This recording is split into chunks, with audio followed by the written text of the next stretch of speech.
Salut à toutes et à tous. Je suis encore au Cambodge, enfin indirectement.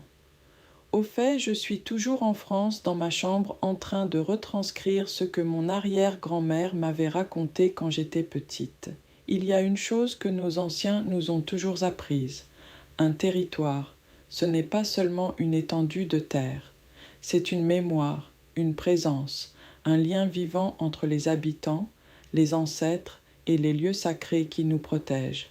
Près de nos frontières, dans certains villages perchés, on raconte qu'il existait depuis longtemps une stèle, ou parfois un ancien temple, qui portait en lui le cœur spirituel du territoire. Ce lieu n'était pas là simplement pour être regardé. Il rappelait à chacun où commençait le respect, où s'arrêtait la convoitise, et pourquoi notre peuple veillait sur ses limites. Les anciens disent aussi qu'autrefois, des groupes venus d'ailleurs ont franchi ces frontières, non pas avec humilité, mais par intérêt, pour exploiter, prendre, s'approprier ce qui ne leur appartenait pas. En faisant cela, ils ont violé ce que les sages appellent le respect des lieux.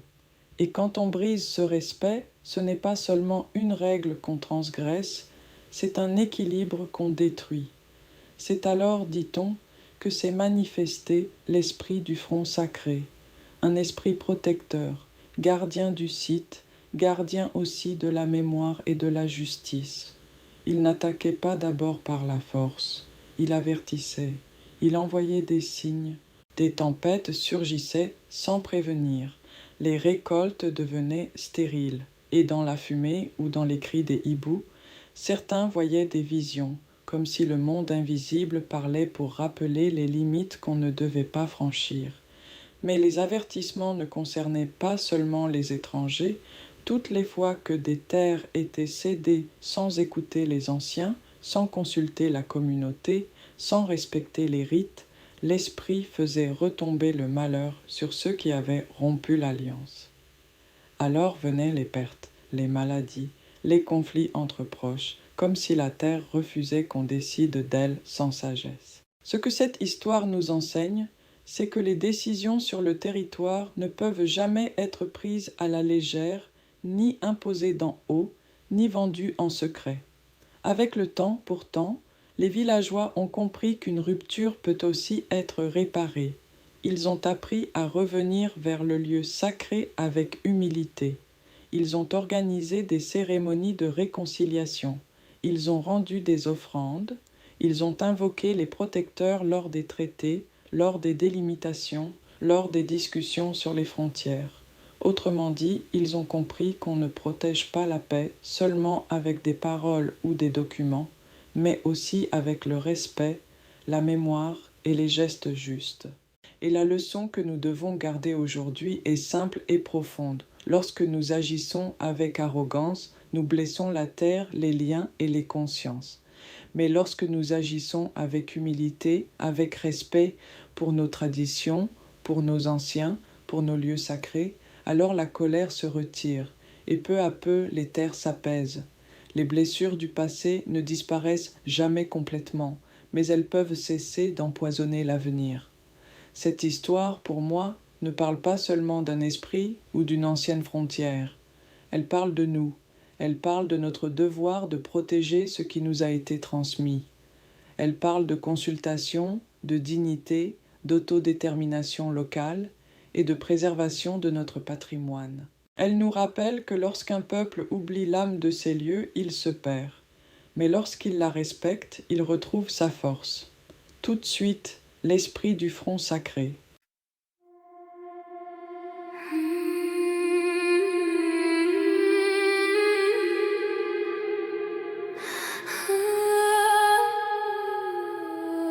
Depuis ma chambre loin d'ici, je pense au Cambodge, à ces récits, aux mots racontés par mon aïeul, à cette mémoire qui nous appelle. Un territoire, ce n'est pas seulement la terre, c'est l'âme des anciens, des prières. C'est un lien vivant, sacré, profond, que l'on protège de génération. L'esprit du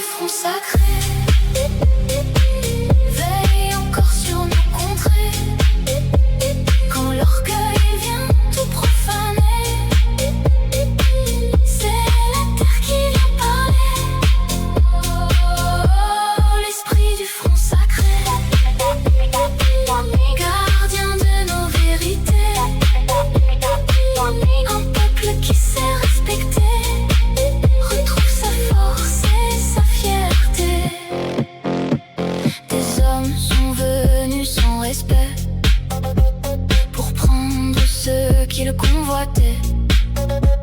Mais les anciens savaient déjà qu'on ne franchit pas ces lieux-là.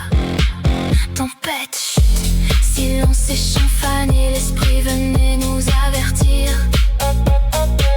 Car toute terre qu'on veut voler finit un jour par se rouvrir. Mais si l'on revient avec humilité, avec mémoire et vérité, alors les blessures du passé peuvent doucement se refermer. Oh, l'esprit du front sacré veille encore sur nos contrées. Quand un peuple garde